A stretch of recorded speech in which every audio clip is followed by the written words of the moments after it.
Magandang araw po sa inyong lahat at sa mga giliw po nating tagapakinig.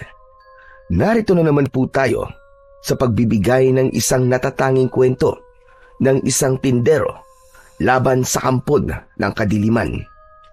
Ang 18 taong gulang na binatang si Anton ay isang matulungin at mapagmahal na anak ni Mang Sandro, isang tindero ng bawang at gulay na maaaring makatulong sa kanilang pamilya.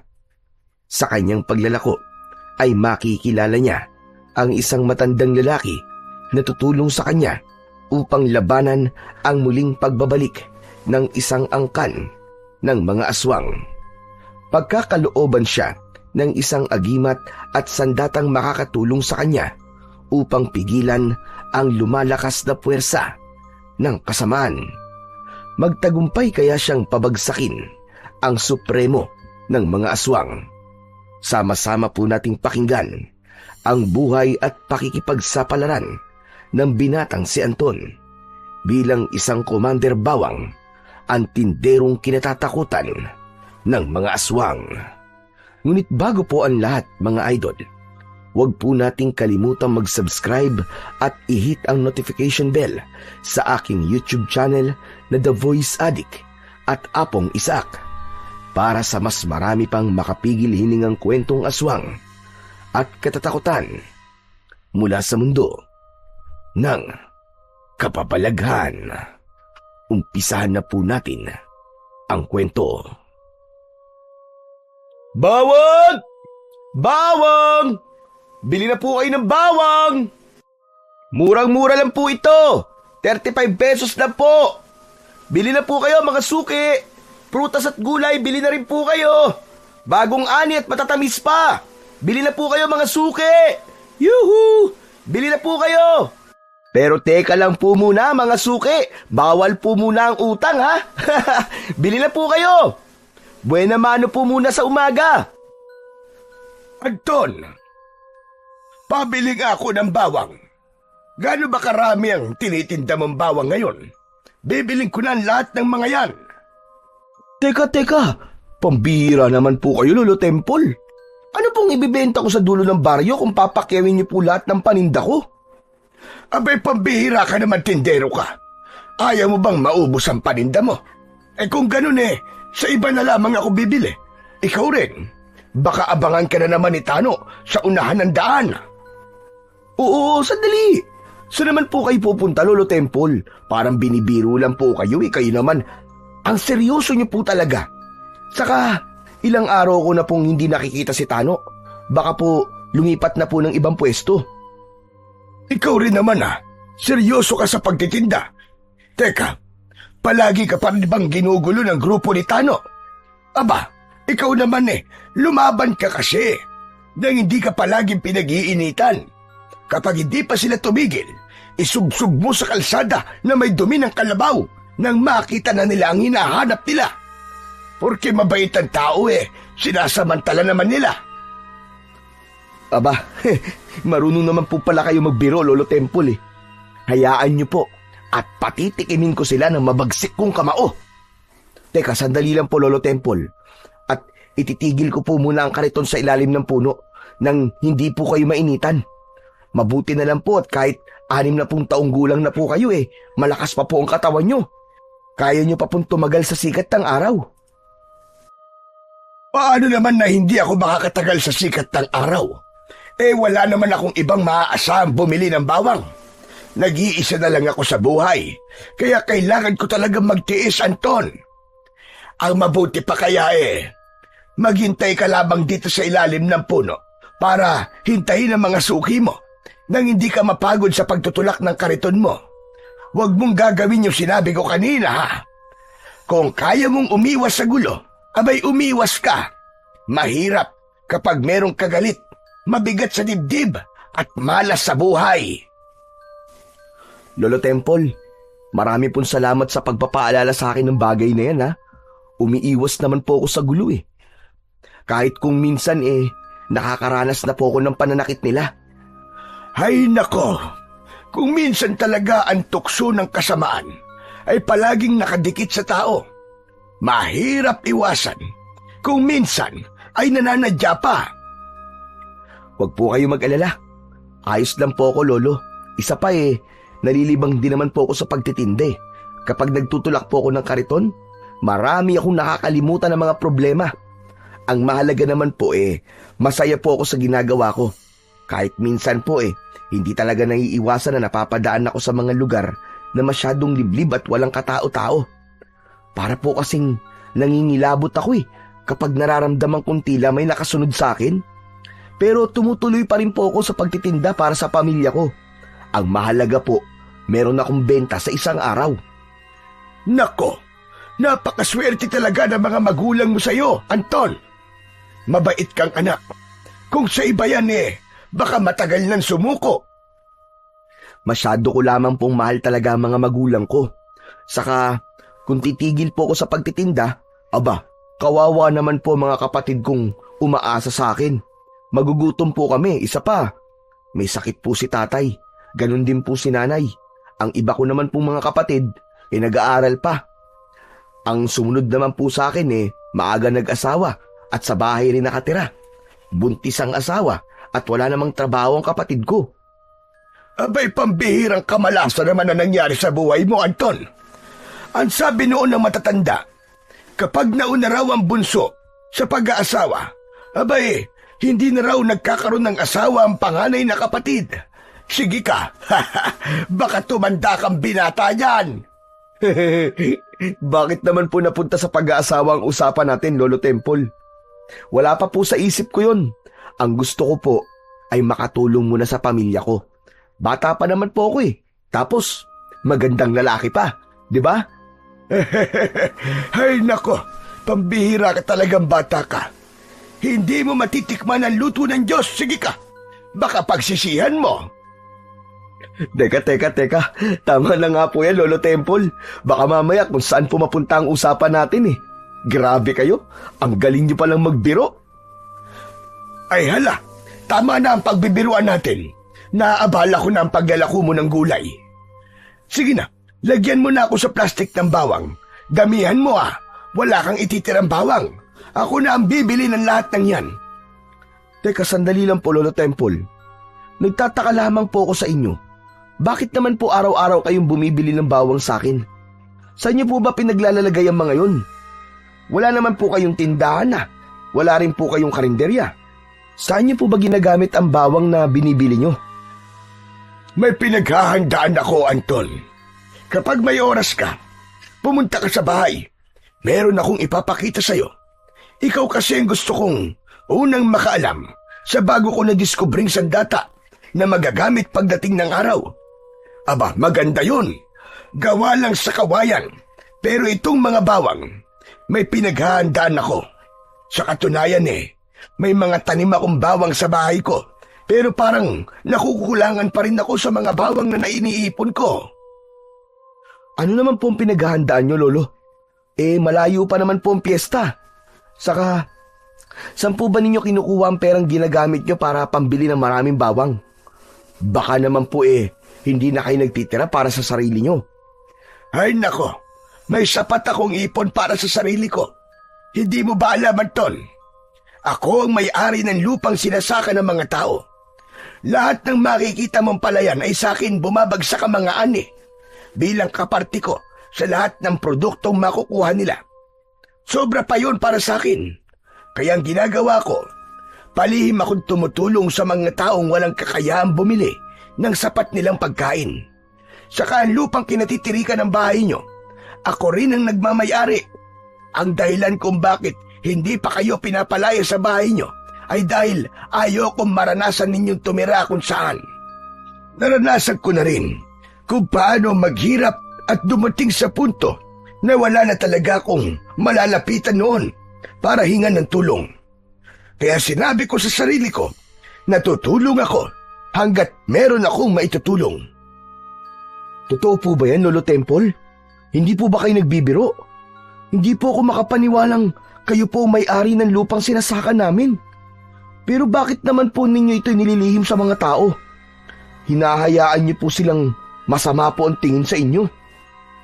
Sos, Hindi ko naman ikakamatay ang tingin ng ibang tao sa akin eh. Saka, mukha ba ako nagbibiro? Ito ang gusto ko at tumulong ng walang hinihinging kapalit. Masaya ako sa ginagawa ko. O hala, sige na. Ilako mo na ang mga prutas mo at saka na lamang tayo magkwentuhan. Huwag mong ipagsasabi kahit kanino ang mga napag-usapan natin ha.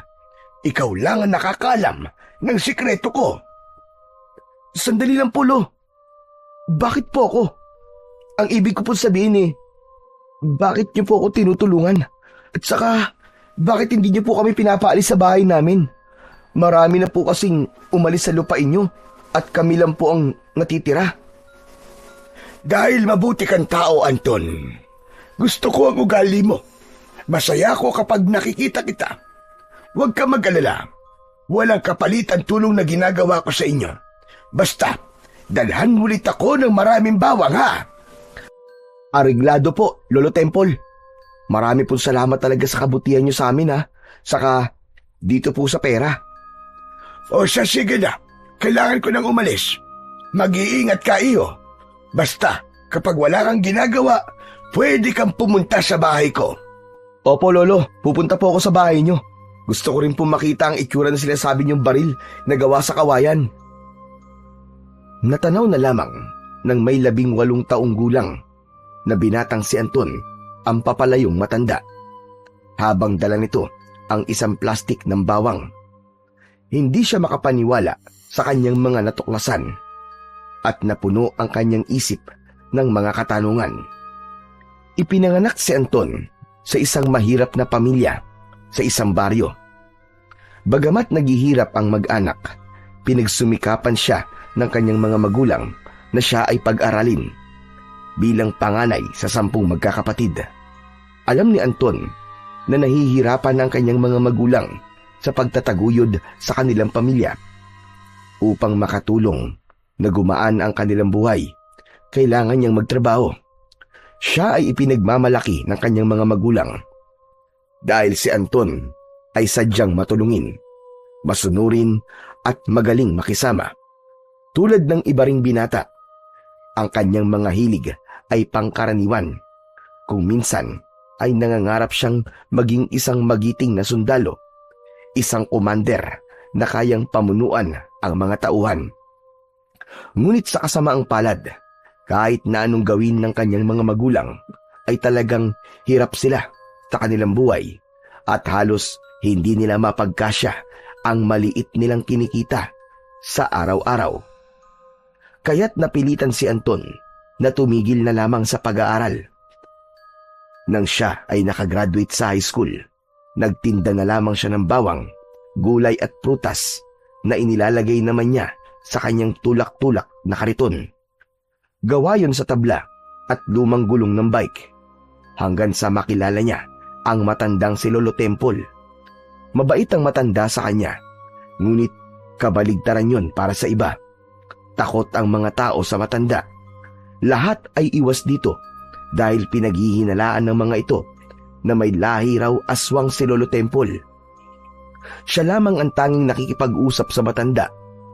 Hindi marahil alam ng mga tao na ang malawak palang bukid na sinasaka ng mga ito ay galing sa lupain ng matanda. Kaya't labis niyang ipinagtaka kung bakit tahimik at lihim na tumutulong si Lolo Temple sa mga tao. Kung malalaman lang ng kanyang mga kababaryo ang tahimik na pagtulong ni Lolo Temple, magbabago na ang tingin ng mga tao sa matandang lalaki. Muling itinulak ni Anton ang kanyang kariton at tinahak ang makipot na daan papunta sa dulo ng baryo. Kaya lang, natanaw niya ang grupo ni Tano kasama ang dalawa nitong mga kaibigan. Nag-iinuman ang mga ito at madalas siyang pinagtitripan. Kaya ilang di pa palang ang layo niya ay narinig na niyang nagbubulungan ang mga ito. Pare, tignan mo. Ang dami na namang pera ni Anton. Mukhang nakadilihensya na naman siya sa matanda. Nakikita ko na naman ang grasya. Halika, lapitan natin. Kayo ang humarang sa kariton. Pagmasdan nyo mga pare kung paano ako dumiskarte ng pang-inom natin. Sinubukang umiwas ni Anton, ngunit tinawag ni Tano ang pangalan niya. Hindi siya kagad lumapit, kaya mas lalong lumakas ang boses nito. Hoy! Hoy, Anton! Halika nga rito! Anton! Nagdadalawang isip na lumapit si Anton dahil alam na naman niyang lilimasin na naman ng mga ito ang perang kinita niya sa pagtitinda. Ilang araw din siyang hindi nito inaabangan, kaya ang buong akala niya ay wala na ang mga ito at lumipat na ng ibang pwesto. Hindi niya tuloy na itago ang perang ibinayad sa kanya ni Lolo Temple. Kaya naman, dahan-dahan siyang lumapit sa mga ito. Tumayo si Tano habang pasuray-suray sa paglalakad. Lumapit ito sa kanya, dala ang bote ng alak na walang laman. Bigla nitong dinakot ang kanyang damit at inilapit ang mukha nito sa mukha niya. Naamoy ni Anton ang mabahong singaw ng alak sa bibig ni Tano. Hindi mo ba alam? Lahat ng dumaraan sa daanang ito ay nagbibigay sa amin ng lagay. Matuto kang makisama kung ayaw mong guluhin ko ang paghahanap buhay mo. Palagi ko tong ginagawa sa'yo, pero hindi ka pa rin nasasanay. At kapag tinatawag kita, ang gusto ko, lalapit ka kagad dahil ayokong pinaghihintay ako. O ano? Nasaan ang pera? Ibigay mo sa akin. Ilabas mo! Ilabas mo yung pera! Akin na! Tano, wala pa nga akong pera eh. Dadalin ko pa nga to sa dulo eh. Bakit ba ako na lang lagi ang palagi niyong inaabangan? Siguro natatakot kayong humanap ng katapat niyo, no? 10 kapatid at tatay kong may sakit ang kailangan ko suportahan. Maawa naman kayo sa akin, no? Anong maawa sila sabi mo? Walang puwang sa akin ang awa. Pambihira. Hindi naman kita pamilya. Yung pera nasan na, dalian mo. Ibigay mo sa akin ang pera. Wala akong pambili ng alak ko. Wala pa nga akong pera, Tano. Ihatid ko pa nga to sa dulo ng baryo para maging pera to. Bakit ba nagmamatigas ka pa? Ibigay mo na lang sa akin ang hinihingi ko nang hindi ka na masaktan. Hindi ako naniniwala sa'yo. Walang pera. Samantalang nakita kita kanina. Binayaran ka ng matandang yon. Binili niya ang lahat ng bawang na tinda mo. Pinaglololoko mo ba ako, ha? O gusto mong masaktan? Akin na ang pera! Wala nga akong pera, Tano. Bakit bang kulit-kulit mo? Kung magiinom kayo, maglaan kayo ng pera na galing sa pinaghirapan nyo. Hindi yung pinaghihirapan ng iba ang pinakikialaman nyo. Ang lalaki ng mga katawan nyo hindi kayo magtrabaho ng matino. Napag-iiwas ni Anton na mahawakan ni Tano ang kanyang bulsa. Isang malakas na suntok ang dumapo sa kanyang muka. Kaya naman, napasubsob siya sa kanyang kariton. Naramdaman niya ang paglapat ng gulay na sitaw sa kanyang muka at natuluan yon ng dugong nang galing sa pumutok niyang labi. Hindi niya na yon maibibenta sa iba dahil nasira na.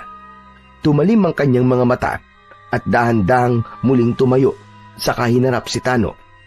Naramdaman niya ang pagdukot ng lalaki sa kanyang bulsa at kinuha ang perang kinita niya sa pagtitinda, kasama ang perang nanggaling kay Lolo Temple. Hindi siya makapalag dahil pinalilibutan na rin siya ng dalawa nitong kasama. Mabuti na lamang at walang ibang taong naroon. Hindi siya lubos na mapapahiya kung sakaling hindi siya lalaban sa mga ito. Ayaw niyang maging duwag sa mata ng mga tao, subalit ang perang kinuha ng mga ito ay pambili niya ng gamot ng kanyang amang si Mang Sandro. Pinunasan niya ang kanyang labi, saka naluluwang humarap sa grupo ni Tano. Nakikiusap siyang ibalik ng mga ito ang perang kinita niya, ngunit maangas na nagsalita si Tano at galit na ipinakita ang perang nakuha sa bulsa ni Anton. Ano to, ha? Niloloko mo ba ako? Kailan ka pa natutong magtago ng pera sa akin, ha? Itinaas ni Tano ang perang nakuha nito sa bulsa ni Anton. Galit na galit ang mukha nito na muli siyang binigwasan ng suntok sa mukha. Naramdaman niya ang pamamanhid ng kanyang pisngi at muling napasubsob sa kanyang kariton. Habang nakadapa siya sa kariton, narinig ni Anton na inutusan ni Tano ang mga kasama nito na bugbugin siya. Sige, turuan niyo ng leksyon yan. Hindi pwede sa akin ang nagmamatigas. Ako ang siga dito.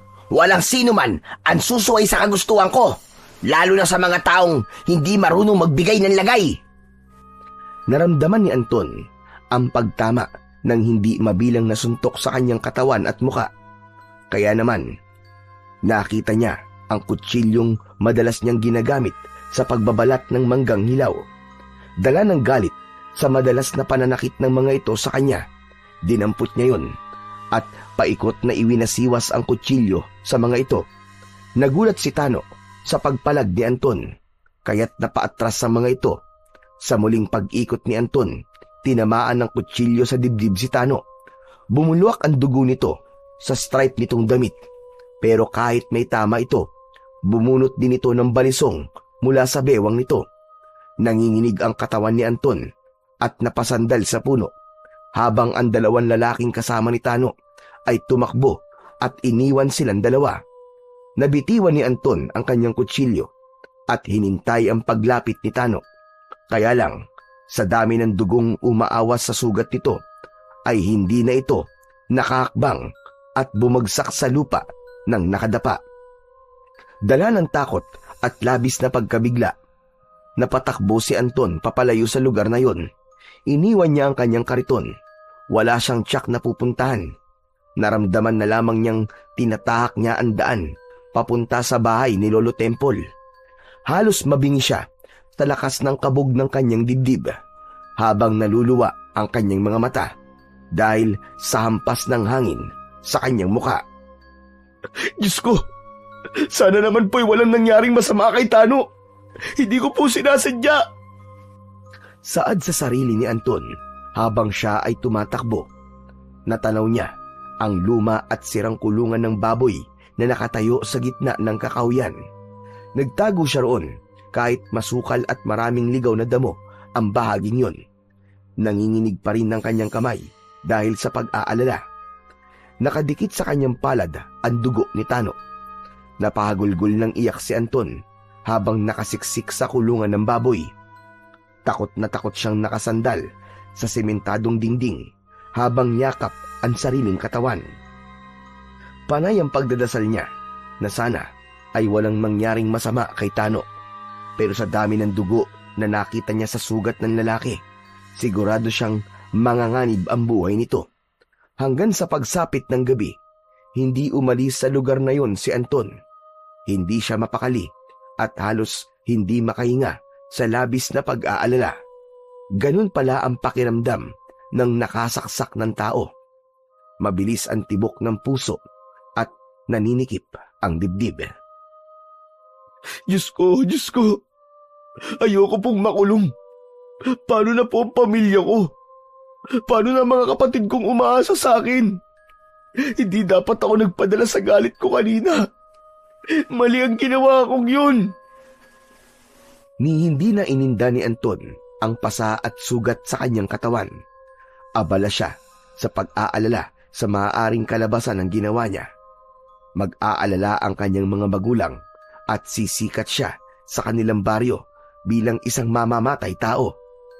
Iniisip pa lang niya ay masyado na siyang natatakot dahil hindi yun ang pinangarap niyang mangyari sa buhay niya. Maya-maya pa ay napaunat sa pagkakaupo si Anton. Narinig niya ang boses ni Mang Alan. Galit na galit ang lalaki habang kausap ang mga lalaking kasama nito. Isang angkan ni Tano ang naghahanap sa kanya. Napasilip siya sa siwang ng lumang kulungan ng baboy at nakita nga niya ang ama ni Tano. Kasama nito ang mga kapatid ni Tano na sina Greg at Alex. Kasama rin ang dalawang lalaki na kainuman naman ni Tano kanina.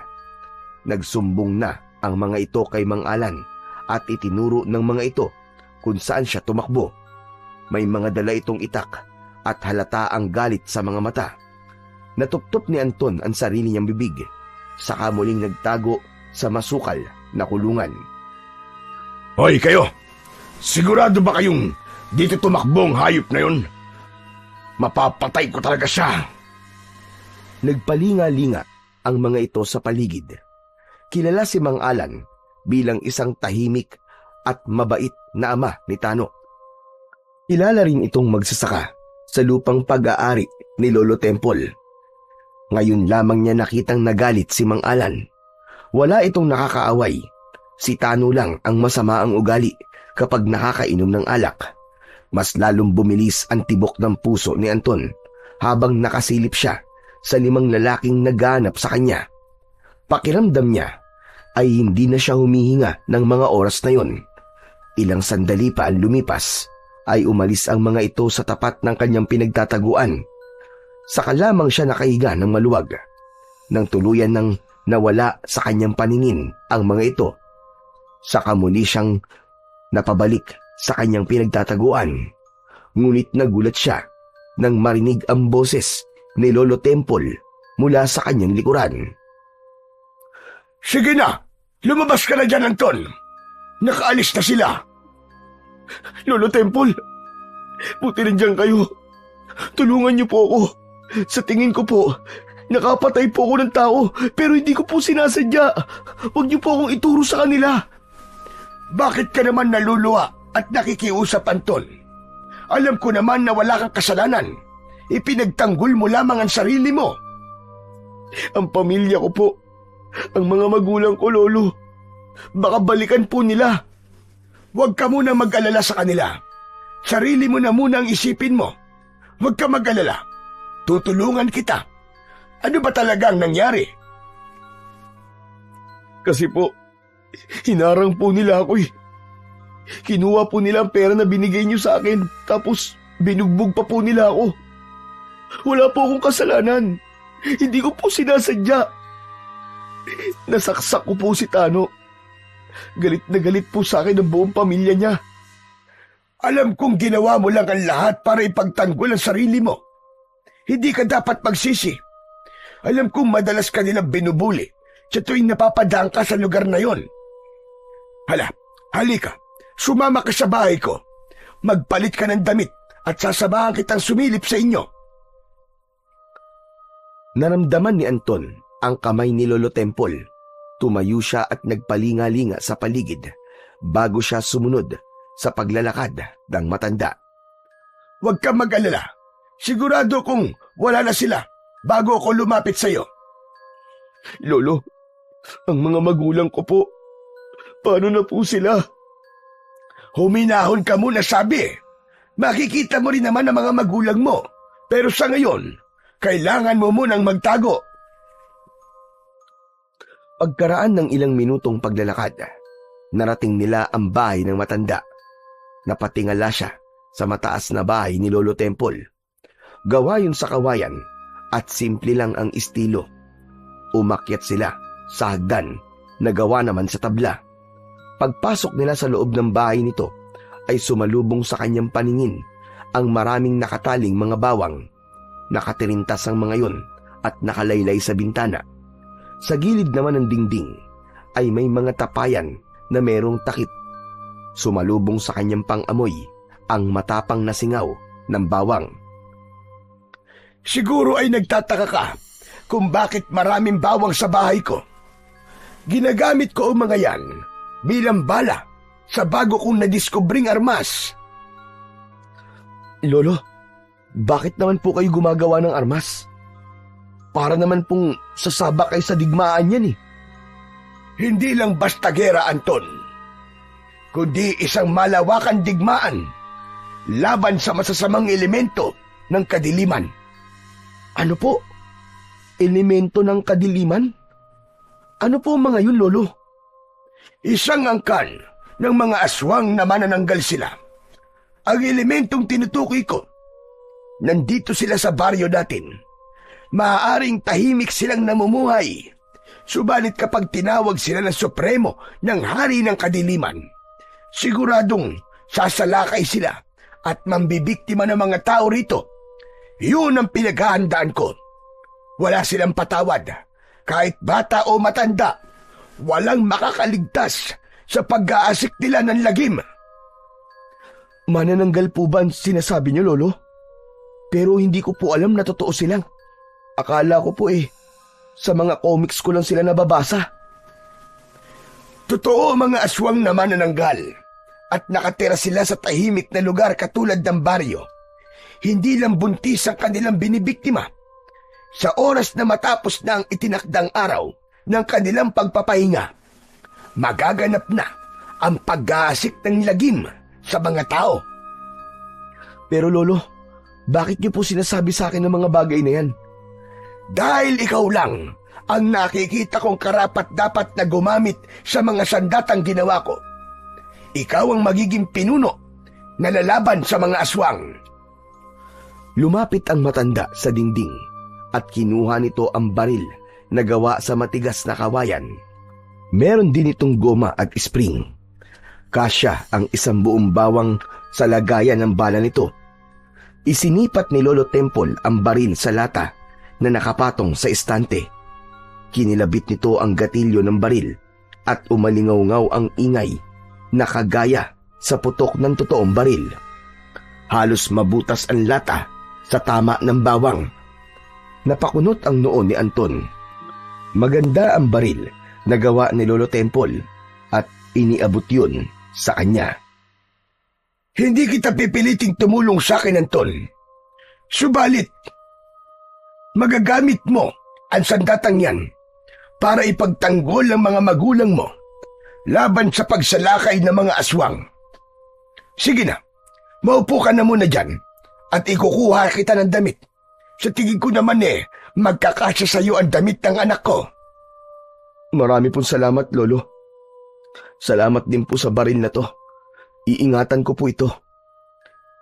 Nang umalis ang matanda sa kanyang harapan, ay pinagmasdan ni Anton ang bala ng baril.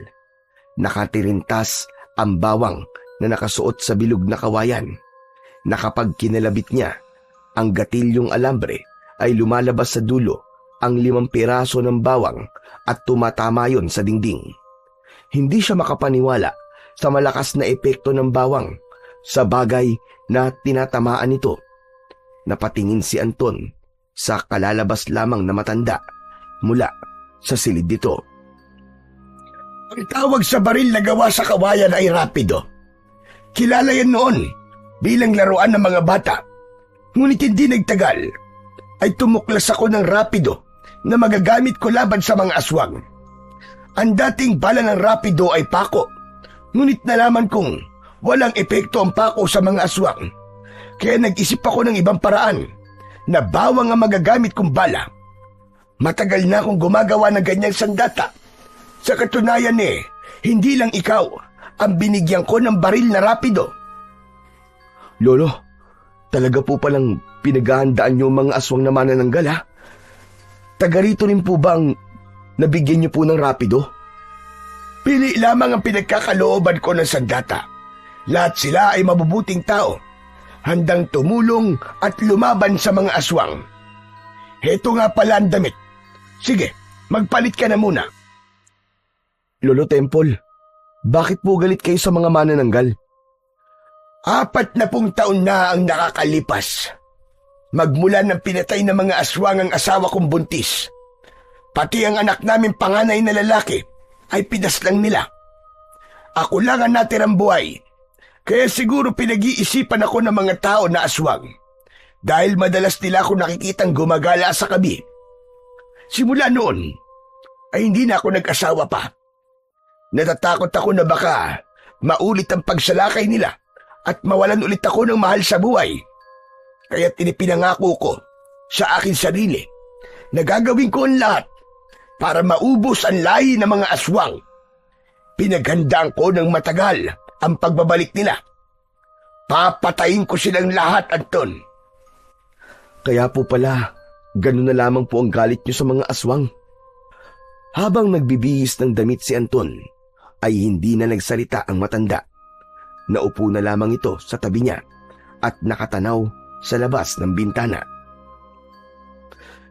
Kilala po ba ninyo ang angka ng aswang, Lolo? Yun nga ang nakakalungkot. Dahil hindi sila nakikilala ng agimat ko kapag nasaan yung tao sila. Yun ang dahilan kung bakit patuloy ako nagmamatsyag sa paligid. Kung ganun po hindi natin pala sila makikilala dahil hindi rin po sila natatakot sa sikat ng araw. Oo, Anton. Dahil makikilala lamang sila ng agimat ko sa oras na nasa anyo silang manananggal. Malakas ang kutob kong naninirahan sila sa baryong ito. Malakas ang kanilang puwersa dahil isang buong angkan ng mga aswang na manananggal. Teka, tapos ka na bang magbihis, Anton? Opo, Lolo Temple. Kung gano'n ay tara na, sasamahan kita sa pag-uwi. Sa kakahuyan tayo dumaan para walang ibang tao na makakakita sa'yo. Kaya lang, kailangan natin mag-ingat dahil baka inaabangan nila ang pag-uwi mo. Kahit hindi na po ako makauwi, Lolo. Ang mahalaga po, malaman ko lang ang kalagayan nila. Kahit mula po sa malayo, sana'y makita ko po ang mga magulang ko. Hindi ko lang po talaga matanggap na sa konting halaga ng salapi sa isang iglap, narito po ako at nagtatago sa bahay niyo. Hindi ko alam kung paano kitang matutulungan, Anton. Pero handa akong sumama sa'yo dahil naniniwala kong hindi mo kagustuhan ang mga nangyari. Tara na, umalis na tayo. Hindi tayo maaaring magtagal sa bahay niyo. Kahit pansamantala dito ka muna magtago sa bahay ko. Aalamin din natin ang nangyari kay Tano. Nang matapos sa paghahanda ng gamit si Anton, sa likod ng bahay ng matanda sila dumaan. Dala niya ang ibinigay na baril ni Lolo Temple sa kanya. Tinaak nila ang daan at tumawid sa pilapil ng palayan. Mabuti na lang at walang ibang taong nakatira sa lugar na yon. Pagkalipas ng ilang minutong paglalakad, ay narating nila ang bahay ni Anton. Sa ilalim ng maliwanag na buwan, tanaw niya ang kanilang bahay na nagliliwanag dahil sa mga gaserang nakasabit sa dingding.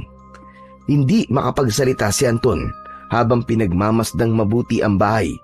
Maraming tao sa labas, lahat ay nag-uusap. Ang kanyang inang si Aling Rosa ay nakaupo sa gitna habang walang tigil sa pag-iyak. Kausap nito ang 4 na lalaki. Si Mang Tasyo, si Mang Damian, si Bernard at Carding. Maya-maya pa ay tumayo si Lolo Temple. Dito ka lang. Huwag ka muna magpapakita sa mga tao. Titignan ko lang kung ano nangyayari sa bahay niyo. Lolo, bumalik po kayo kagad dito ha. Nakikiusap po ako. Tango lamang ang itinugon ng matanda. Saka kinuha sa kamay niya ang luma nitong gasera. Malaki ang hakbang ng paa na tinawid nito ang pilapil ng palayan, papunta sa kanilang bahay. Bumundol ang kaba sa kanyang dibdib nang makita ang kanyang mga kapatid na nakaupo sa mahabang bangko habang hindi nagsasalita. Katabi naman ito si Raul, nakasama ng kanyang ama sa pagbubukid.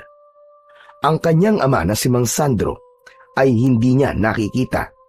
Gusto niya nang tumakbo para sana lumapit sa kinaroroonan ng mga ito, ngunit sa kanyang pagtayo ay napansin niya ang grupo ni Mang Alan. Kasama ang 2 kapatid ni Tano, nakakubli rin ang mga ito sa likod ng puno habang nakatingin sa bahay ni Anton. Nakuyom ni Anton ang kanyang kamao at ang baril sa kanyang kamay ay mahigpit niyang hinawakan. Nanginginig ang kanyang kamay at natatakot siya sa sasabihin ni Lolo Temple sa oras na makabalik ito sa kanya. Bigla na lamang lumapit si Mang Alan sa bahay ni Anton. Ilabas niyo ang walang niyan yung anak! Sinaktan niya ang anak ko! Kaya nararapat lang na pagbayaran niya ang ginawa niya. Ilabas niyo si Anton! Dahil kung hindi, papatayin ko kayong lahat! Itinaas ni Mang Alan ang hawak nitong itak, saka itinutok sa mga taong nasa loob ng bahay ni Mang Sandro. Nagkagulo ang mga tao at kanya-kanya ng takbo. Hindi rin makapaniwala ang mga tao sa biglang pagpapakita ng masamang ugali ni Mang Alan. Dati naman itong tahimik, magbubukid at magiliw sa mga tao. Marahil ganun talaga ang isang amang nasaktan ng anak.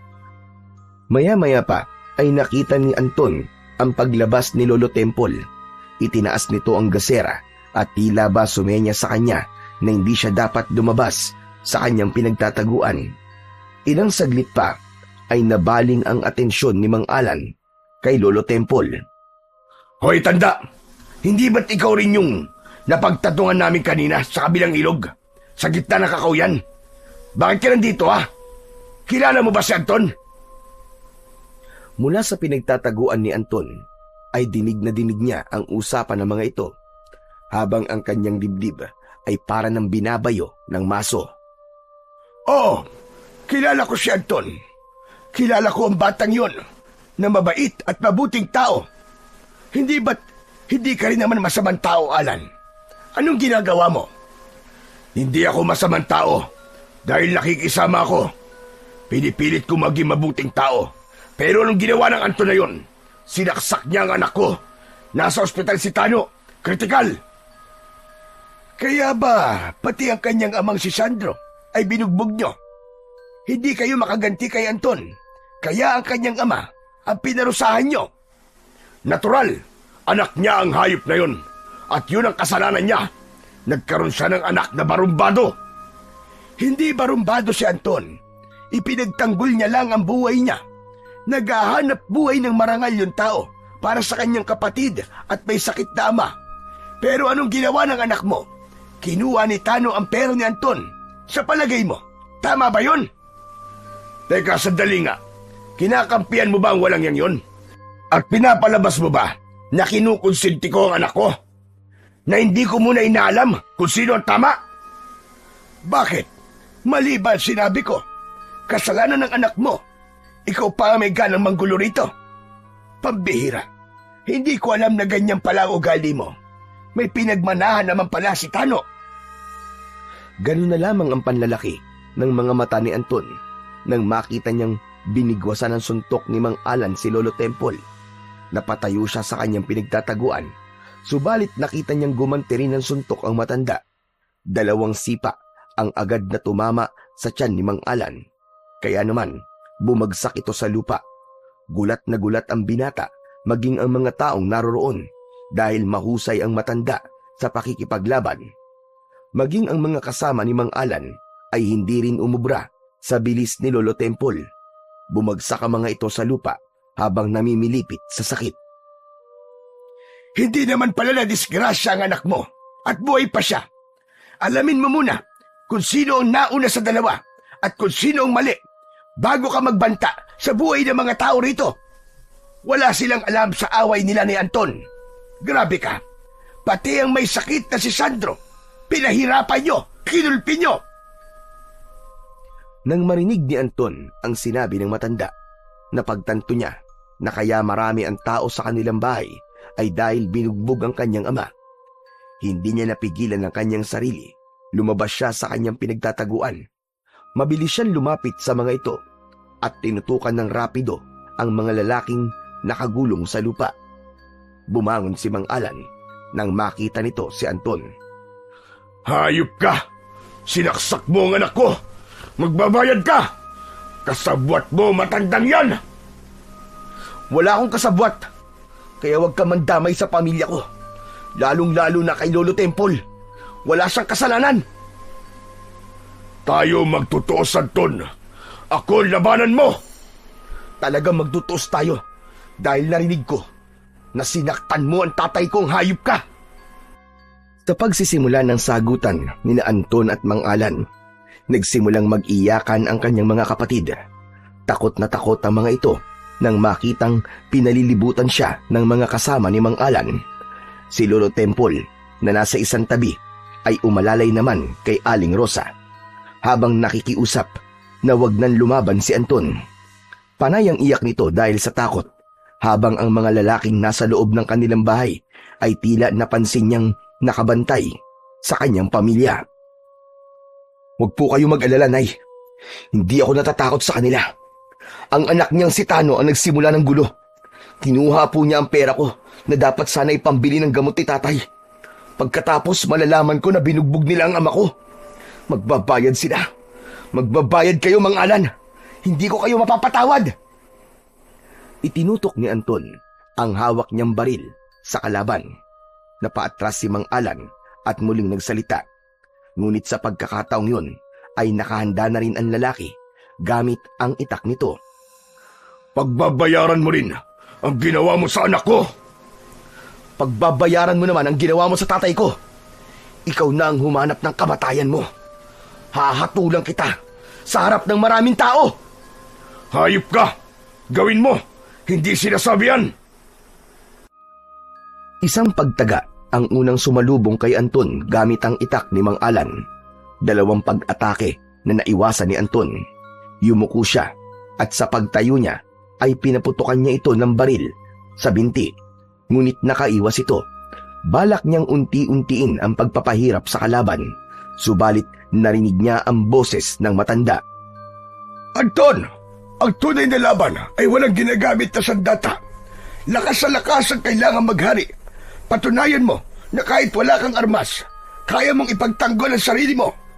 Ikaw naman, Alan, lumaban ka ng patas! Inihagis ni Mang Alan ang itak. Si Anton naman, ibinaba niya ang kanyang sandata sa lupa. Ngumisi ng nakakaloko si Mang Alan sa pag-aakalang mananalo ito sa laban nila ni Anton. Unang sumugod si Mang Alan. Tinamaan sa muka si Anton. Pero dahil maliksing kumilos si Anton, 2 suntok sa muka ang iginanti niya sa kalaban. Bumagsak ito sa lupa habang dumudugo ang labi. Nang matalo ni Anton si Mang Alan, sumugod naman ang 2 nitong anak na sina Greg at Alex.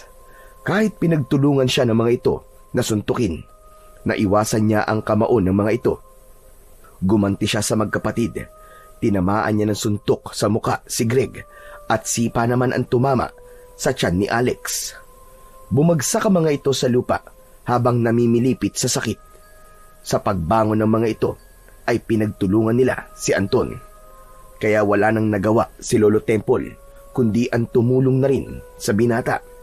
Nagmistula itong lumulutang sa hangin habang nakikipaglaban sa mga kasama ni Mang Alan. Talagang kakaiba ang galing ng matanda sa pakikipaglaban. Pero sa hindi inaasahang pagkakataon, nagkagulo ang mga tao. Pumasok ang mga ito sa loob ng kanilang bahay. Nang mula sa himpapawid ay sumalakay ang maraming aswang na manananggal. Natulala si Anton. Hindi niya inaasahang may mga aswang nalilitaw sa itaas ng mga puno.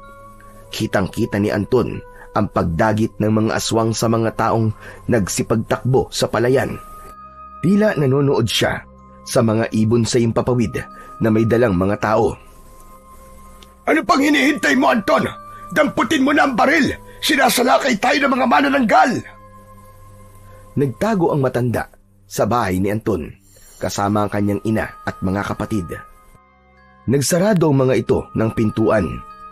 Naiwan sa labas si Anton habang si Mang Alan at ang mga anak nito ay umalis sa lugar na yon para tumakas. Naiwan ang 2 kaibigan ni Tano. Dinagit ang mga ito ng aswang. Bumaon ang mahahabang kuko ng manananggal sa balikat ng mga ito at inilipad paitaas. Dinampot ni Anton ang kanyang sandatang baril at pinuntirya ang mukha ng aswang na nagbabantang lumapit sa kanya. Isang malakas na pag-alingaw-ngaw ng putok ng baril ang narinig sa buong palayan. Bumagsak ang manananggal sa lupa. Kitang-kita niyang nasunog ang katawan ng manananggal. Muli niyang sinipat ang mga aswang na nagkakagulo sa itaas ng mga puno. Pinipilit ng mga ito na buhatin ang kanilang mga biktima. Itinaas niya ang kanyang baril at muling kinalabit ang gatilyo. Lumabas ang 5 butil ng bawang sa dulo ng baril. Tumama ang mga yon sa mukha ng 2 aswang. Bumagsak sa lupa ang mga ito. Habang nagkikikisay ang katawan, nilapitan niya ang 2 manananggal na nakahiga sa lupa. Ang kalahati ng katawan ng mga ito ay unti-unti nang nasusunog dahil sa bawang. Dahil sa pagkakapas lang ni Anton sa mga aswang, tumingala si Anton at muling nagpaputok ng baril. Kitang-kita niya ang tila anino ng ibon na lumilipad sa liwanag ng sikat ng bilog na buwan, hanggang sa tuluyang maglaho ang mga yon. Saka lamang niya naalala ang kanyang pamilya. Pagpasok niya sa loob ng bahay ay tumambad sa kanyang paningin ang nakahigang si Mang Sandro. Tay! Diyos ko! Ano pong ginawa nila sa inyo? Hirap magsalita si Sandro, iho, dahil sa tinamong sugat niya sa muka. Pero gising siya at naririnig niya ang sinasabi mo. Tay, patawarin niyo po ako, ha. Hindi ko naman po yun sinasadya eh. Ipinagtanggol ko lamang po ang buhay ko. Naramdaman ni Anton ang pagpisil ni Mang Sandro sa kanyang kamay na nakapatong sa katre nito. Kaya naman, nahawakan din ito ang baril na gawa sa kawayan at kahit hindi nito maimulat ang mga mata, ay alam niyang bakas sa mga mata nito ang pag-aalala at takot. Ang kanyang kapatid na may asawa ay napayakap ng mahigpit kay Anton. Ganon din ang mga kapatid niyang nag-iiyakan. Si Aling Rosa naman ay mabilis na naghanda ng kape para sa kanilang dalawa ni Lolo Temple. Nakita niyang nag-abot din ang matanda ng konting panggastos sa kanyang ina. Isang bagay na hindi niya maintindihan kung bakit mabait sa kanila ang matanda.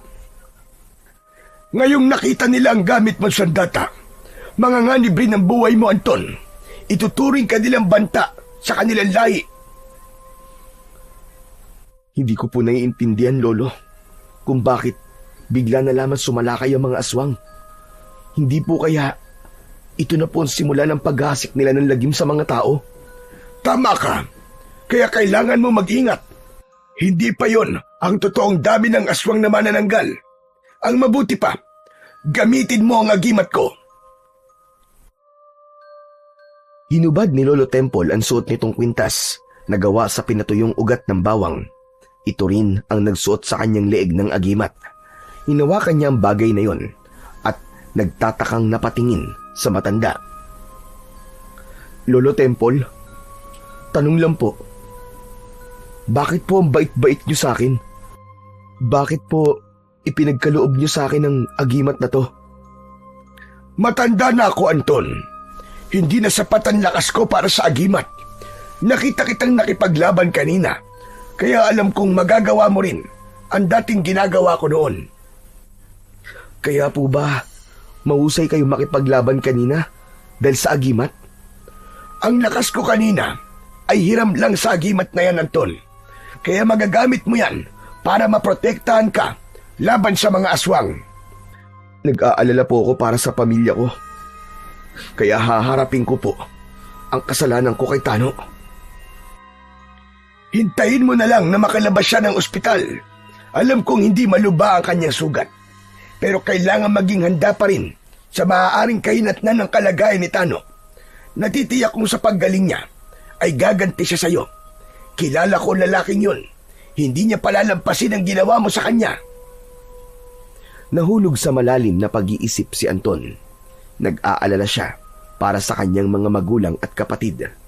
Ganun din sa pagharap niya sa bagong yugto ng kanyang buhay, ang maging tagapagligtas ng kanilang baryo laban sa mga aswang na manananggal. Maya-maya lang ay nagpaalam na ang matanda sa kanila na uuwi muna ito sa bahay nito. Pero hindi pumayag si Anton na hindi ihatid ang matanda. Kaya naman, dala niya ang baril at lumang gasera ay sinamahan niya ito pauwi sa bahay nito. Ngunit pagsapit nila sa gitna ng kagubatan, ay naramdaman ni Anton na nag-iinit ang anting-anting na ibinigay sa kanya ni Lolo Temple. Kaya't tumigil siya sa paglalakad. Anton! Abay, bakit ka tumigil? Para po kasing nararamdaman kong may nilalang po na nakasunod sa atin. Paano mo nasabi? Nag-iinit po ang agimat ko. Nang marinig ng matanda ang sinabi ni Anton, ay nagmamadali itong naglakad. Hinawakan nito ang braso niya. Halos kalad ka rin siya nito, makarating lang sa bahay nito. Naramdaman niya ang panginginig sa kamay ng matanda. Kaya pagkarating nila sa tapat ng bahay nito, ay agad silang pumasok sa loob ng bahay ni Lolo Temple. Lolo, bakit po? Ang pag-iinit ng agimat ay indikasyong nasa paligid lamang natin ang supremo ng aswang. Diyos ko, kahit alam ko na may panlaban na ako sa kanila, hindi ko pa rin maiwasan ang hindi mag-alala. Kung ganun po, minamatyagan niya po tayo? Tama ka, Anton. Sa ngayon, ligtas pa tayo sa lugar na to dahil sa proteksyong nakabalot sa bahay ko. Subalit kapag nakaharap na natin ang supremo, tanging ikaw lang ang makakapatay sa kanya. Hindi po ako natatakot sa kanila, Lolo. Mas nag-aalala po ako kung pati ang pamilya ko ay madadamay sa pagsalakay ng mga aswang na manananggal. Nang gabing yon, ay hindi na iniwan ni Anton ang matanda. Kumalat din sa buong baryo ang ginawang pagsalakay ng mga manananggal. Nagkagulo ang mga tao dahil marami ang nasawi sa pag-atake ng mga ito. Ang ibang mga tao na dinagit ng manananggal ay hindi na nakabalik pa sa kani-kanilang mga pamilya. Kaya naman, nagsagawa ng pagroronda sa gabi si Kapitan gamit ang mga pana na gawa sa kawayan. Lumipas ang ilang araw ay tumigil ang pamiminsala ng mga aswang sa baryo. Samantala, hinintay ni Anton ang paghaharap nila ni Tano, ngunit hindi naman siya nito ipinatawag sa barangay. Si Mang Sandro naman ay tuluyan ng gumaling sa bugbog at pasa na inabot nito sa kamay ni Mang Alan. Muling nagpatuloy sa pagtitinda ng bawang at gulay si Anton. Akala niya ay hindi na siya guguluhin pa ni Tano, ngunit nagkamali siya. Nakita niya itong nakikipag-inuman sa mga kaibigan nito. Nakaupo ito sa maliit na lamesa kasama ang dalawa nitong kapatid at bago nitong mga kaibigan. May benda ang dibdib nito na sinadya pang ipakita sa kanya. Bumundol ang kaba sa kanyang dibdib nang tumayo si Tano.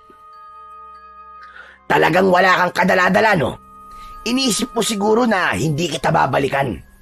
Hindi ba sinabi kong huwag kang papasok sa teritoryo ko? Walang ibang mag-aahari sa lugar na to, kundi ako lang. Huwag mong ipagmalaking nakapatay ka ng mga aswang sa baryong to.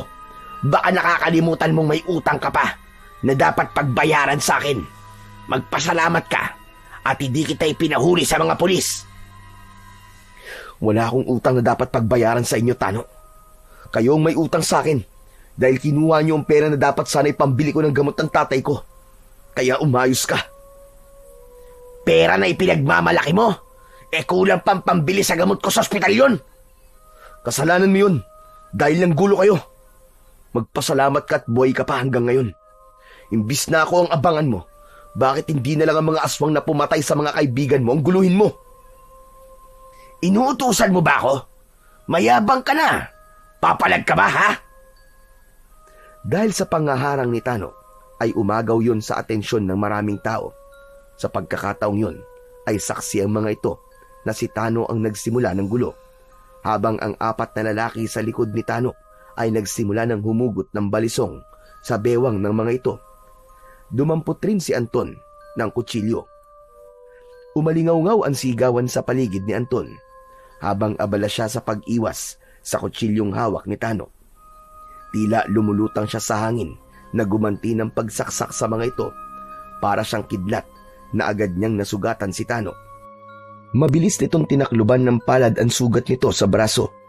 Sinundan pa niya yon ng isang malakas na pagsuntok sa mukha ni Tano.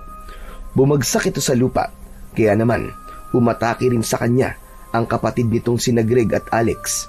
Ngunit sinalubong niya ang mga ito ng kanyang sipa na tumama naman sa mukha ng magkapatid. Bumagsak ang mga ito sa lupa habang namimilipit sa sakit. Akma na sanang lalapitan ni Anton ang mga kalaban nang biglang dumating si Mang Alan. Umawat ito sa kanila at walang imik na hinila ang anak papalayo kay Anton. Tano, tama na! Tama na, tumigil ka na! Pambihira ka! Nagsisimula ka na naman ng gulo. Halika na! Umalis na tayo rito. Pambihira ka talaga, lalaki ka, oo. Nakakahiya ka na! Bitiwan niyo po ang kamay ko, tay! Gaganti ako sa hayop na yan! Tama na! Tumigil ka na! May sugat ka na sa braso! Tanaw ni Anton ang pagkaladkad ni Mang Alan sa anak nitong si Tano, kasama ang dalawang kapatid nito at mga kaibigan. Pinulot ni Anton ang mga nagkalat na kutsilyo sa lupa. Lumapit sa kanya ang mga tao at bumili sa kanya ng mga gulay. Napansin niya si Bernard na tinapik ang kanyang balikat. Sinabi nitong basta nasa tama siya ay ayos lang na lumaban. Nang maubos ang kanyang paninda, ay pinagmasdan ni Anton ang kanyang pera at kariton. Wala nang laman yun, maliban sa mga bawang. Bigla niyang naalala si Lolo Temple. Magmula ng gabing makita niya ito, ay ilang araw nang hindi bumibili sa kanya ng bawang ang matanda. Dala ng kanyang pag-aalala, ay naisipan niyang puntahan ang matanda sa bahay nito. Iniwan niya ang kariton at dinala ang kanyang baril na rapido. Isinuksok niya yon sa kanyang bewang habang dala ang isang plastik na bawang. Pasado 5:00 na yon ng hapon at medyo malapit ng dumilim. Kaya kinailangan niyang magmadali sa pagtawid niya sa palayan. May ilan pang magsasaka ang pumigil sa kanya at sinabing kung pupunta raw siya sa bahay ng matanda ay wag na raw siyang tumuloy dahil masama raw ang ugali ni Lolo Temple at may lahi raw na aswang. Ngunit ipinagtanggol ito ng lalaking kasunod ng mga tao. Sinabi ng lalaki na walang katotohanan ang mga ibinibintang ng mga ito sa matanda. Masaya si Anton na kahit papano ay merong naniniwalang mabuting tao si Lolo Temple. Sa pagpapatuloy ng paglalakad ng binata ay narating niya ang bahay ng matanda. Ngunit nagulat siya sa kanyang nadatnan. Sunog na sunog ang bahay ni Lolo Temple. Hindi maaari ito! Lolo Temple! Diyos ko! Nabitiwan ng binata ang dala niyang bawang at nagmamadaling lumapit sa dating kinatitirikan ng bahay ng matanda. Mukhang kanina pa naganap ang sunog dahil usok na lamang mula sa natitirang kahoy ang natitira sa lugar. Ngunit ang mga tapayan na nasa bahay nito ay nanatiling buo. Bigla siyang nag-alala dahil sa tingin niya malabong buhay pa ang matanda. Kahit napapaso ang kamay ni Anton, tinanggal niya isa-isa ang mga kahoy na nakaharang sa natitirang bahagi ng bahay. Bakit nila sinunog ang bahay niyo, Lolo? Hindi niyo dapat sinapit ang ganito. Hindi ba nila alam na ang sinasaka nila ay sa inyo ang lupa? Ang sama nila. Wala silang puso. Paano nila naatim na saktan kayo? Umatak ang masaganang luha mula sa mga mata ni Anton habang hinahawi ang gamit ng matanda. Nanginginig ang kanyang kamay sa lapnos na tinamo nito sa mga kahoy. Napakabuti sa kanya ni Lolo Temple at pagkatapos ay yun lamang ang sasapitin ng matanda sa kamay ng mga tao. Lolo, nasan po kayo? Diyos ko, Lolo Temple. Lolo Temple, sumagot kayo! Naluluwang isa-isang inalis ni Anton ang mga nasunog na kahoy na tumaklob sa mga tapayan. Maya-maya pa ay narinig niya ang daing at ungol sa bahagi ng kakahuyan. Nagmula yun sa kulungan ng baboy, kung saan ay dun siya naunang nagtago nang masaksak niya si Tano. Nagmamadaling tumakbo si Anton sa pinanggagalingan ng boses ni Lolo Temple.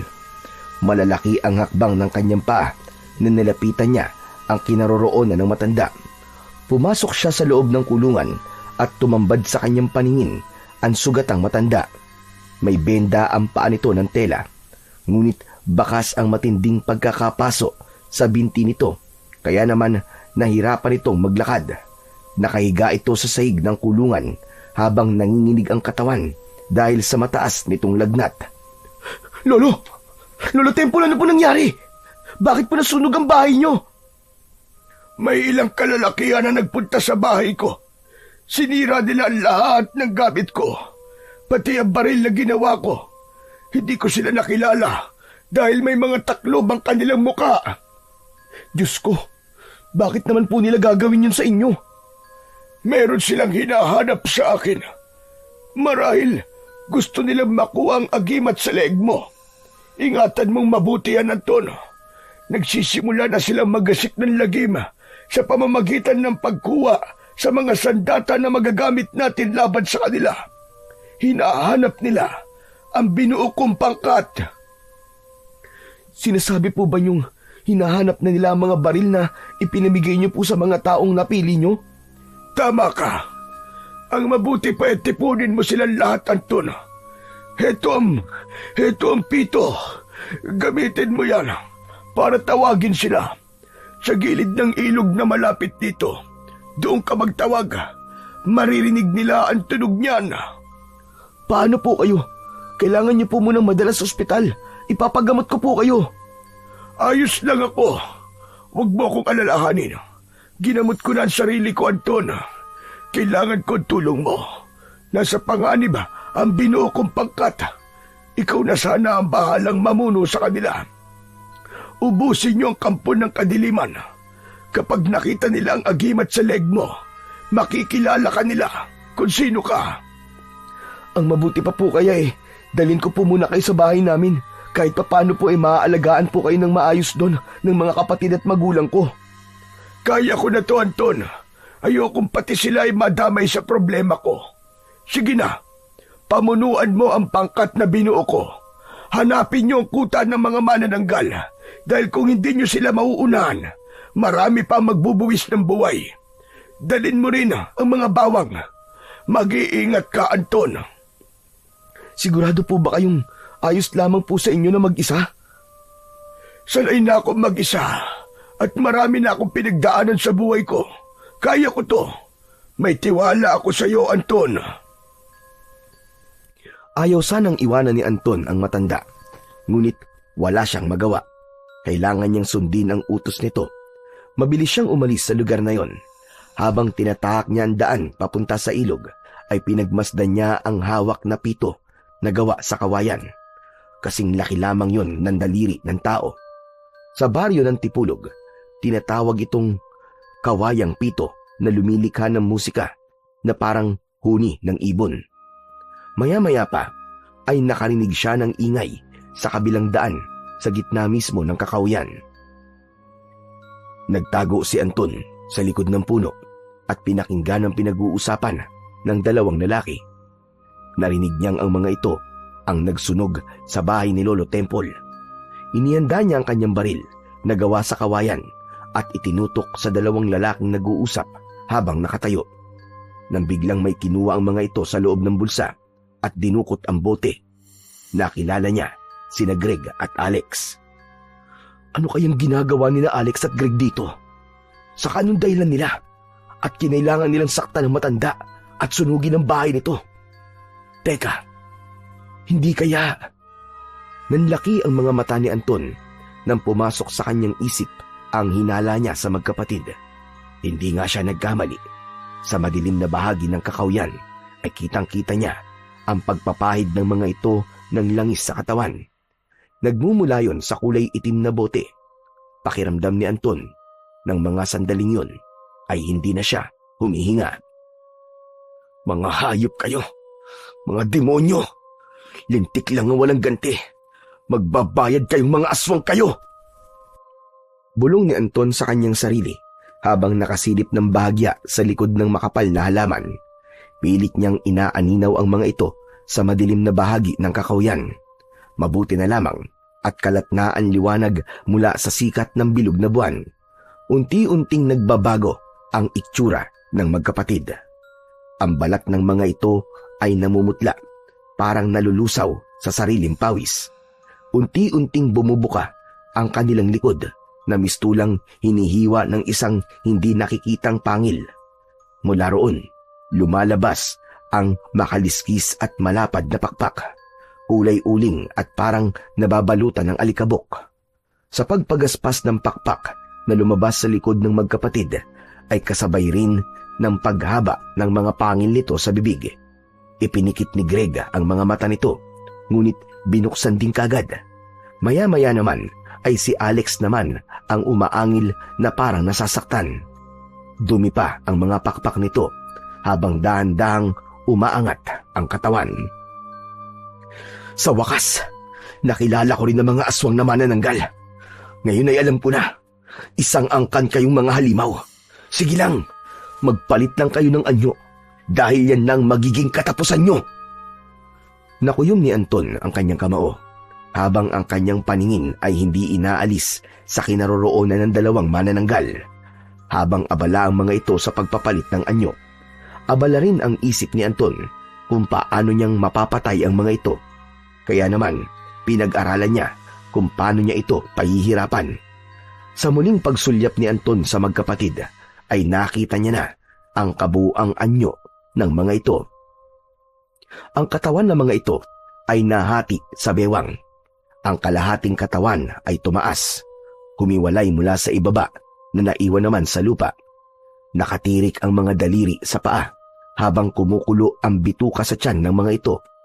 Dumilim ang paligid na tila yun ang udyat para sa kanilang muling pagsalakay. Sa halos kalahating oras na pagpapalit ng anyo ng mga ito, ay nagtagumpay ang mga halimaw na lumipad papalayo sa kinaroroonan ng kanilang kalahating katawan. Inihanda ni Anton ang bawang sa kanyang bulsa. Dinikdik niya yon sa bato. Nilapitan niya ang kalahating katawan ng magkapatid. Saka ibinuhos ang bawang sa kumukulo nitong mga bituka. Pagkalagay niya ay lumakas ang pagkulo nito. Tumaas at sumama sa hangin ang makapal na kulay puting usok. Natunaw ang 2 kalahating bewang hanggang sa magkulay puting likido ito at kumalat yun sa lupa. Tignan ko lang kung makakabalik pa kayo sa kalahating katawan nyo. Nagsimula na siyang tumakbo papalayo sa lugar na yon. Tinahak niya ang daan papunta sa ilog na sinasabi ni Lolo Temple. Ilang minuto lamang ang lumipas ay narating niya ang kinaroroonan ng batis. Habang ang maririnig ay ingay ng lagaslas ng tubig. Kabadong sinimulan ni Anton ang pagtatawag sa pangkat na binuo ng matanda. Hinipan niya ng malakas ang pito. Umalingaw-ngaw ang tunog nito sa katahimikan ng kagubatan. Tumagal ng halos 5 minuto ang kanyang pagpapatunog sa pito. Maya-maya pa ay lumitaw mula sa puno ng mga kawayan ang 2 lalaki na nauna niya nang nakita sa labanan nila ni Tano. Sunod ay ang paglitaw ng 2 panlalaki na nakita niyang nagtatanim ng palay sa bukid ng matanda. Pagkaraan ng ilang minuto ay lumitaw mula sa kakawyan ang kanyang amang si Mang Sandro. Kasama nito ang isa pang lalaki na tumapik sa kanyang balikat. Nanlalaki ang kanyang mga mata habang nakatitig sa kanyang ama. Kaya pala, mabait sa kanyang matanda dahil matagal na nitong kilala si Mang Sandro. At hindi siya makapaniwala na kabilang ito sa pangkat na binuo ni Lolo Temple. Ganon din ang mga lalaki na nakita niyang palaging kasama ng kanyang ama. Kaya pala nakita niya rin ang mga ito sa kanilang bahay. Lahat sila ay naglagay ng nakakuyom na kamao sa dibdib. Iniyuko ang ulo at sabay-sabay na nagsalita. Magandang gabi, Commander Bawang. Masaya po kaming malaman na ikaw ang bago namin pinuno. Teka, ano? Commander Bawang ang tawag niyo sa akin, Tay? Ano pong ibig sabihin ito? Anak, pasensya ka na kung inilihim namin ni Tatay Temple ang buong katotohanan tungkol sa aming misyon. Isa kaming mga mandirigma na sinanay niya sa laban sa isang angkan ng pamilyang namumuno sa mga aswang na manananggal. Kung hindi niya kami binuo, walang maglalakas ng loob na kumalaban sa mga aswang. Lahat kami ay may kanya-kanyang armas tulad ng sayo. Subalit kahit anak kita at ako ang ama mo, sa pangkat na to, ikaw ang susundin namin sa ngalan ni Tatay Temple na siyang pumili sa iyo bilang bago naming commander. Ay, hindi po yun ang ibig kong sabihin eh. Kailangan po ba talagang kasama ko kayo? Kung sinanay po kayo para makipaglaban, bakit wala man lang po kayong ginawa para ipagtanggol ang sarili niyo laban sa pamilya ni Mang Alan? Nagpabugbog pa kayo. Isa pa, hindi po ba't may sakit kayo? Kasama sa akin pagpapanggap ang magpabaya sa pambubugbog ng kalaban. Ang pagtawag mo sa pangkat sa pamamagitan ng tunog ng pito ay nangangahulugang pinaghahanap na kami ng mga tauhan ni Supremo. Yun ang aming palatandaan sa pagsisimula ng misyon. Matagal silang nanahimik. Kaya ngayong nagsimula na silang maggasik ng lagim, nasa tamang pagkakataon tayo para umatake. Pero Tay, intindi niyo naman po ang sinasabi ko sa inyo. Pasensya na, Commander. Subalit kasama sa sinumpa namin tungkulin ang ipagtanggol ang baryo laban sa mga aswang. May sakit man ako o wala. Gagawin ko ito para sa mga taong umaasa sa aming pangkat. Hindi mo na kita tatawaging anak, Commander, sapagkat may respeto kami sa matandang nagbigay sa amin ng pagtitiwala at bahay na masisilungan. Mabuti ang kanyang hangarin, kaya nararapat lang na suklian din natin ang kabutihan at pagmamalasakit niya sa ating pamilya. Wala nang nagawa si Anton dahil yun ang utos ng matanda. Kumilos ang mga kasama ni Mang Sandro na parang mga tunay na sundalo. Maging ang paglalagay ng bala sa rapido o baril na gawa sa kawayan ay talagang pinag-aralan ng mga ito. Nang maihanda ang kanilang mga gagamitin, ay nagsimulang magplano ang grupo sa pamamagitan ni Anton. Kinilimutan muna niyang kasama niya ang kanyang ama Makinig kayo mabuti mga kasama. May dalawa na akong manananggal na nilagyan ng bawang sa bewang. Magkapatid sila at anak ni Mang Alan. Malakas ang kutob kong kasapi ang kanilang pamilya sa angkan ng mga aswang. Ikaw, Damian at Bernard, kayo ang magbabantay sa magkapatid. Alam kong babalikan nilang kalahati ng kanilang katawan. Gawin niyo ang lahat para hindi kayo mapahamak. Kayo naman, Mang Tasyo at Tatay, sasama po kayo sa akin. Hahanapin natin ang kuta ng mga manananggal. At kayo naman, Raul at Carding, maglalagay kayo ng asin at dinikdik na bawang sa mga bewang na iiwan ng mga aswang. Nakaiwalay kayo sa amin para kung sakaling mahuli kami, ay meron kaming maaasahang tulong mula sa inyo. Naiintindihan niyo ba mga kasama? Opo, Commander. Pagkatapos magplano, ay nagsimula na maghiwalay ang mga pangkat na inutusan ni Anton. Halos mabingi sila sa ingay ng mga nilalang na lumilipad sa impapawid. Malalaki ang kanilang mga akbang nang magtago sila sa likod ng mga puno. Sinipat ni Anton ang isang manananggal na nagmamatsyag sa kanila. Tila nararamdaman nito ang kanilang presensya. Isang kalabit ng gatilyo ng baril ang pinakawalan ni Anton at tumama yun sa muka ng kalaban. Nasunog ang buo nitong katawan, ngunit bago tuluyang maglaho ay lumikha ito ng pag-angil na tila ba nagtatawag ng mga kasama. Kaya naman, narinig yun ng ibang manananggal na lumilipad din sa impapawid. Sabay-sabay ang mga ito na bumulusok papunta sa kanilang kinaroroonan. Umalingaw-ngaw ang tunog ng kanilang mga baril, habang ang mga aswang ay naglilingas ang mga mata at tuluyang nilamon ng apoy. Ang ibang mga manananggal ay lumipad papalayo sa kanila para magtawag ng mga kasama. Tinundan nila ang mga ito kasama ang kanyang ama. Commander, mukhang alam ko na kung saan sila papunta. Minsan ko nang narating ang lugar na to, nang ako'y maligaw noon sa paghahanap sa'yo. Sige po, Tay. Puntahan natin ang kuta ng mga aswang.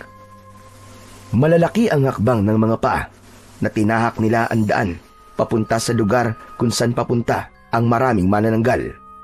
Humantong sila sa isang malaking bahay na nakatayo sa gitna ng kakawyan. Nagtago silang tatlo sa likod ng puno at nakita nilang bumaba ang mga manananggal. Muling nagdikit ang kalahating katawan ng mga ito sa naiwan nilang bewang, saka nagmamadaling pumasok sa loob ng malaking bahay. Nakasisiguro po akong magsusumbong sila sa kanilang supremo. Sa palagay ko, ngayon sila nagplanong sumalakay.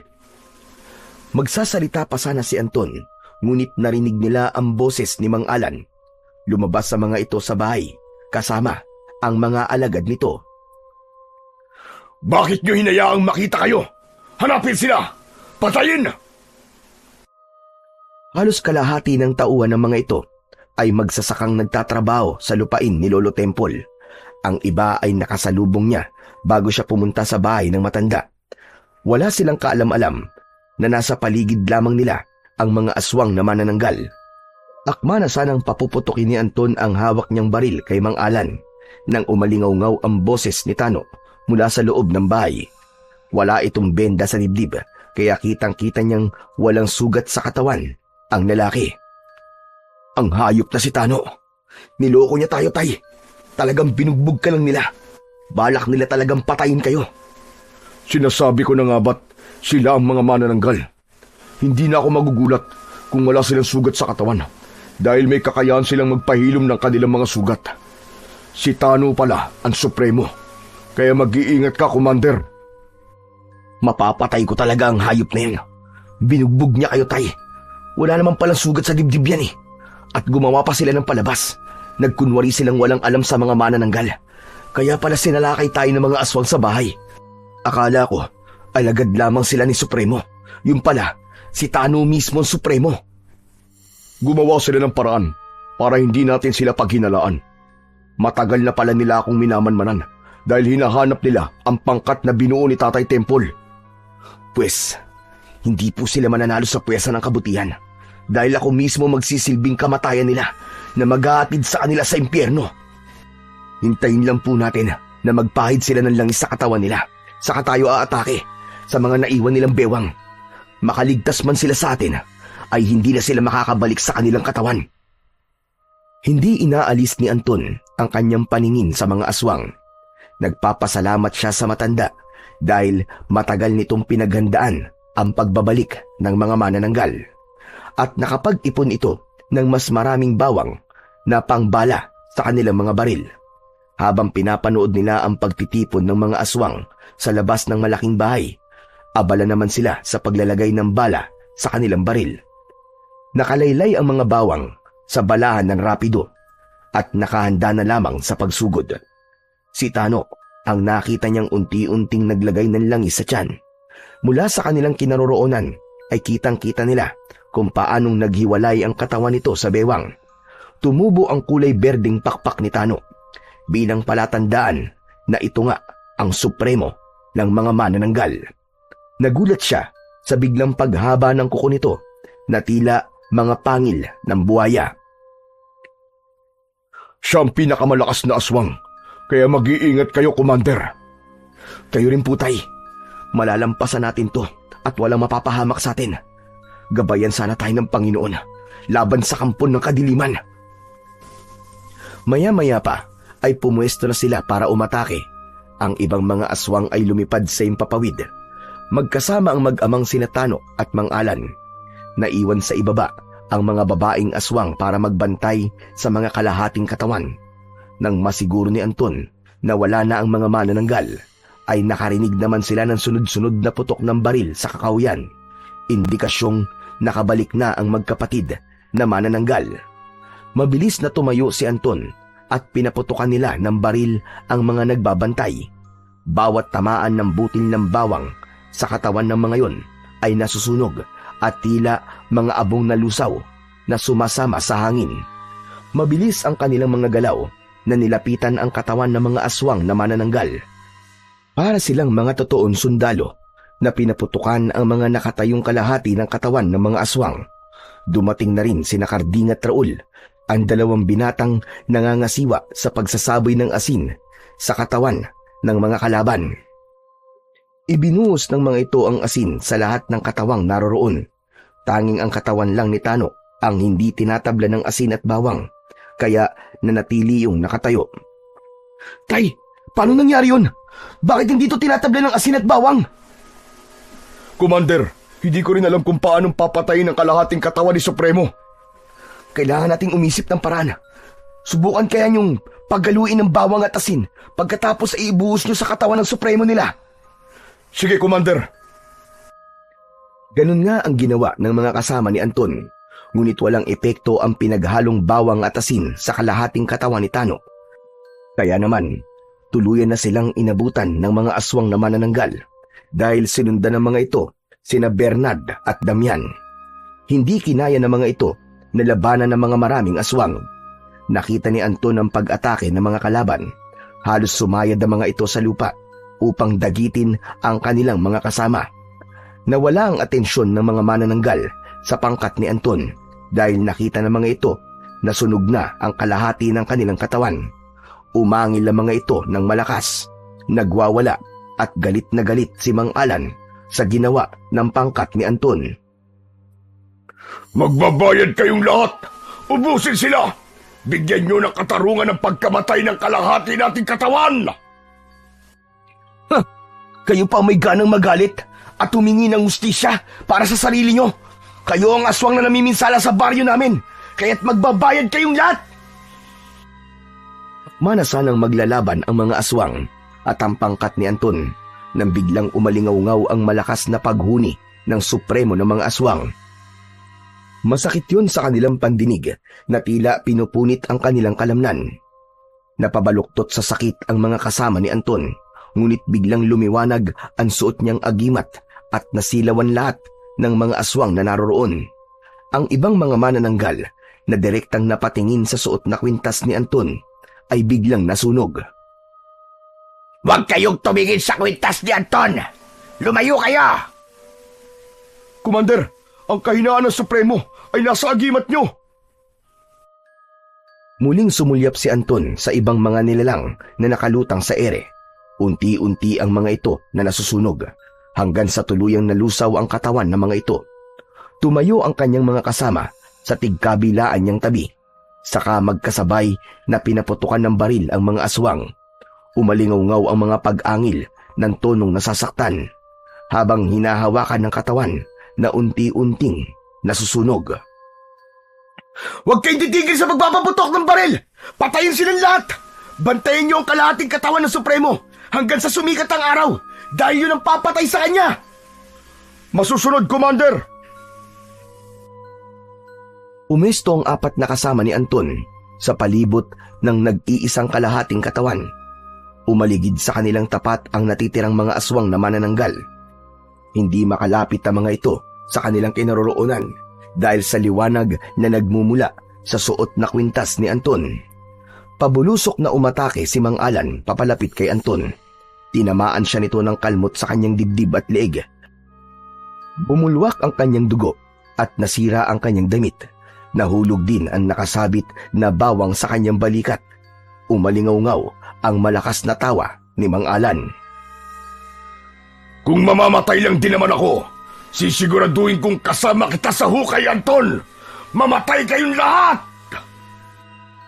Napaluhod sa lupa si Anton habang hawak ang dibdib na nasugatan. Nagulat siya nang makita niyang unti-unting naghihilom ang kanyang sugat sa dibdib. Kaya naman, mas lalong nagalit si Mang Alan. Muli itong sumugod papunta sa kanyang kinaroroonan, kasabay ng pagkasa ng kanyang baril. Pinatamaan niya ito sa ulo.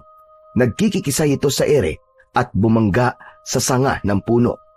Kasunod ng paglagablab ng apoy ng katawan nito, umalingaw-ngaw ang malakas na sigaw ni Tano habang umiiyak sa galit. Hayop ka, Anton! Papatayin kita! Tila napansin ni Tano na wala na rin ang mga kapatid at nanay nito, kaya naman nagwala ito sa gilid at lumipad ng paikot sa kanilang tapat. Wala na sila! Wala ng pamilya mo kasama ng mga alagad mo! Ikaw na lang ang natitira, kaya harapin mo na ang katapusan mo! Demonyo ka! Dala ng matinding galit, umikot si Tano sa ere at dinagit nito si Mang Sandro na nakatayo sa likuran ni Anton. Hindi niya nahawakan ng kanyang ama, pero agad na nagpaputok ng baril si Mang Tasyo at ang kasamahan nila. Tinamaan si Tano sa muka, kaya naman nabitiwan ito si Mang Sandro. Kasunod ng pagtakas ni Tano, papalayo sa kanila. Kahit marami ang tumama na bawang sa katawan nito, ay hindi ito tinatablan.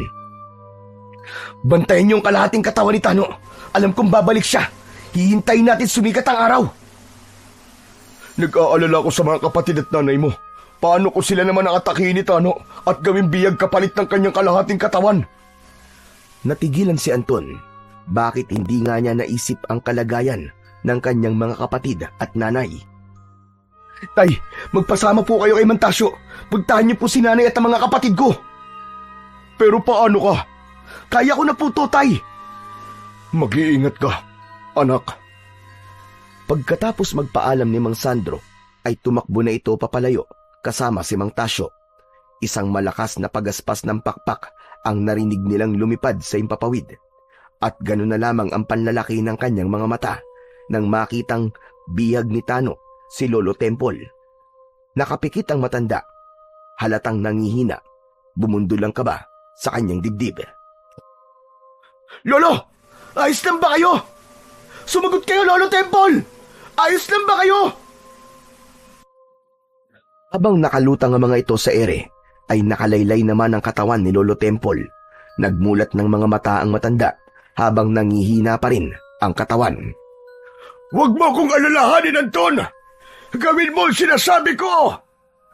Pero Lo, paano po kayo? Tama na ang satsat. Ibigay niyo sa akin ang kalahati ng katawan ko at pakakawalan ko ang matandang ito. Huwag mo akong alalahanin, Anton! Hubarin mo ang aghimat mo at ilagay mo sa kumukulo niyang bituka! Bilisan mo, iho! Hindi! Hindi! Huwag mong gagawin yan! Hayop na matanda ka! Papatayin kita! Gamit ang matutulis nitong kuko, sinaksak ni Tano ang leeg ng matanda. Naluluhang tumakbo si Anton papunta sa kalahating katawan ni Tano at hinubad niya ang kanyang agimat. Sa kanya inilagay sa putol na katawan ng manananggal. mabilis na natunaw ang katawan ng Supremo. Kaya naman, umalingaw-ngaw ang malakas nitong sigaw sa buong kagubatan. Kasunod ng pagbagsak ni Lolo Temple sa lupa, bumulwak ang dugo nito sa leeg. Nang sulyapan nito ni Anton, ay mabilis niyang binaril si Tano gamit ang kanyang rapido. Tinamaan ito sa dibdib, kasabay ng pagkikikisay ng katawan nito. Nasunog ang katawan ni Tano at sumama ang abo sa hangin. Mabilis na tumakbo si Anton papalapit sa kinaroroonan ni Lolo Temple. Sakto rin ang pagdating ni Mang Tasyo at Mang Sandro, kasama ang mga tanod at taong bayan. Kinalong ni Anton ng matanda habang nahihirapang huminga dahil sa sugat nito sa leeg. Lo, huwag po kayong bibitiw. Nakikiusap ako. Lumaban kayo, Lo. Kaya nyo yan. Nagawa ko na ang matagal ko nang pinapangarap. Ang mapatay ang Supremo. Opo, Lo. Dahil po yun sa inyo. Kaya nagtagumpay po kami. Pinalibutan sila ng mga tao na napapaluwa dahil sa nangyari sa matanda. Nalaman ng mga ito ang kabutihang ginawa ni Lolo Temple. Kaya napuno ng iyakan ang buong kagubatan. Pero si Anton, umisip siya ng paraan kung paanong maililigtas si Lolo Temple. Tumayo siya at binalikan ng natunaw na kalahating katawan ng Supremo. Kinuha niya ang agimat at pinagmasdan. Nasaksiyan ko kung paano mo ko iniligtas kanina. May kakayahan ng kwintas na magpagaling sa sugat. Kaya naman, ito ang gagamitin ko kay Lolo Temple. Mabilis na lumapit si Anton sa kinaroroonan ng nakahigang matanda. Lumuhod siya at isinuot sa leeg nito ang agimat. Anong ginagawa mo, anak? Tawagin mo siya Commander Sandro. Magaling ang naisip niya. Hindi ko naalalang may kakayahan ng agimat na pagalingin ang sugat ko. Pero si Anton, naisip niya. Lolo, unti-unti na po naghihilom ang sugat niyo. Maraming salamat sa Diyos. Iniligtas po niya kayo. Bumangon ng matanda at masayang nagsalita habang nakatingin sa mga taong nakasaksi sa himalang ginawa ng agimat. Ang agimat ko ay may kakayahang magpagaling ng sugat na likha ng mga aswang. Salamat, Anton. Utang ko sa iyo ang aking buhay. Masayang lumapit ang mga tauhan ni Anton. Sa pangunguna ni Mang Sandro ay nagbigay ito ng pagpupugay para kay Anton. Ganon din ang mga taong naroroon. Binabati namin kayo sa tagumpay, Commander Bawang. Marami pong salamat, Tay.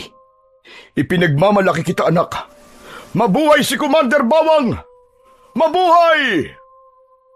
Mabuhay ang sigaw ng mga tao habang umaalingaw-ngaw ang pagtawag sa bagong pangalan ni Anton. Masaya silang umuwi sa kanilang mga pamilya.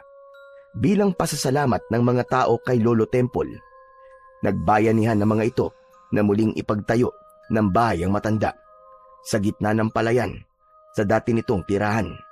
Walang binago sa estilo at muling bumalik ang sigla ng katawan ng matanda.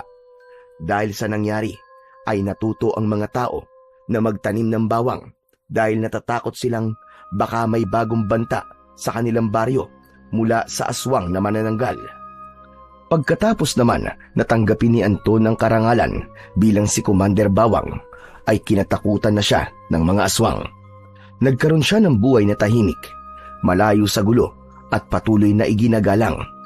Si Lolo Temple na may mabuting hangarin ay tuluyang ipinagkaloob sa mga tao ang naipon nitong lupain. Lubos na nagbago ang tingin ng mga tao sa matanda.